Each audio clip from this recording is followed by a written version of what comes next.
Hello everyone. अभी तक हम लोगों ने डिस्कस किया था क्लास 12th बायोलॉजी के चैप्टर 1 के बहुत सारे टॉपिक्स। आज हम एक और टॉपिक कवर करने जा रहे हैं जो कि है पोस्ट फर्टिलाइजेशन। यानी कि अगर हम फ्लावरिंग प्लांट का फर्टिलाइजेशन हो जाता है, डबल फर्टिलाइजेशन के बाद जितने भी इवेंट्स होते हैं जिसमें कि हमारा एंडोस्पर्म और जो हमारा एम्ब्रियो का डेवलपमेंट है, या फिर हमारा जो ओव्यूल डेवलप करके सीड का फॉर्मेशन करेगा या ओवरी डेवलप करके फ्रूट का फॉर्मेशन करेगा, वो सब हमारे पोस्ट फर्टिलाइजेशन इवेंट्स में आते हैं। उसमें से आज हम एक टॉपिक कवर करेंगे जो कि हमारा एंडोस्पर्म का डेवलपमेंट।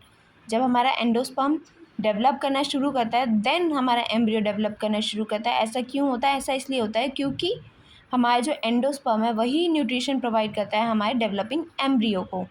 अब इसके आगे की बात करें, जो हमारा प्राइमरी एंडोस्पर्म जो सेल था, यानी कि जब हमारा मेल गैमेट और हमारा पोलर न्यूक्लियाई फ्यूज़ हुआ था, जो हमारा सेंट्रल सेल था वो जब रिपीटेडली डिवाइड करेगा तो वो हमारा क्या बनाएगा? Triploid endosperm tissue.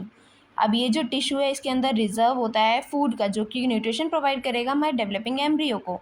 अब ये जो PEN है यानी प्राइमरी एंडोस्पर्म न्यूक्लियस है, ये सक्सेसफुली डेवलप करेगा, यानी न्यूक्लियर डिविजन्स होंगे उसके अंदर और फ्री न्यूक्लियाई का फॉर्मेशन करेगा, जो कि हमारे टेंडर कोकोनट के अंदर होते हैं, जिसको हम कहते हैं फ्री न्यूक्लियर एंडोस्पर्म। यानी कि जब हमारा कोकोनट का जो वाटर होता है उसके अंदर हमारे जो फ्री न्यूक्लियाई होते हैं उसे हम कहते हैं फ्री न्यूक्लियर एंडोस्पर्म।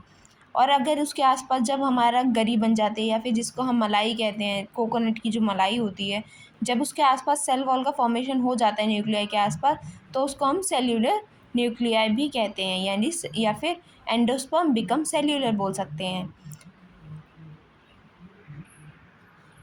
जो हमारी वाइट कर्नल है, यानी कि जो वाइट मलाई है, हमारी जो वाइट गरी है, उसको हम सेल्यूलर एंडोस्पर्म कहते हैं, और जो हमारी गरी है उसको हम कर्नल कहते हैं। अब आगे बात करें हम एंडोस्पर्म की, जब वो कम्प्लीटली कंज्यूम हो जाएगा डेवलपिंग एम्ब्रियो के थ्रू, जो कि हमारे कुछ सीड्स में यानी कि कुछ में होता है, जो कि ग्राउंडनट है, बीन्स है, या फिर जब हम परसिस्ट करेगा जैसे कि कोकोनट में या फिर कैस्टर में, तो क्या होगा? वो आगे चल के यूज़ हो जाता है हमारे सीड जर्मिनेशन के टाइम पे। लेकिन अगर पहले ही कंज्यूम हो जाता है तो फिर वो आगे यूज़ नहीं हो पाता।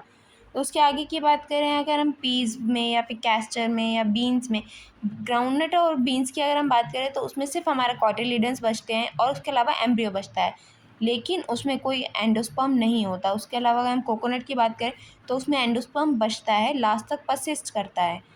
Thank you.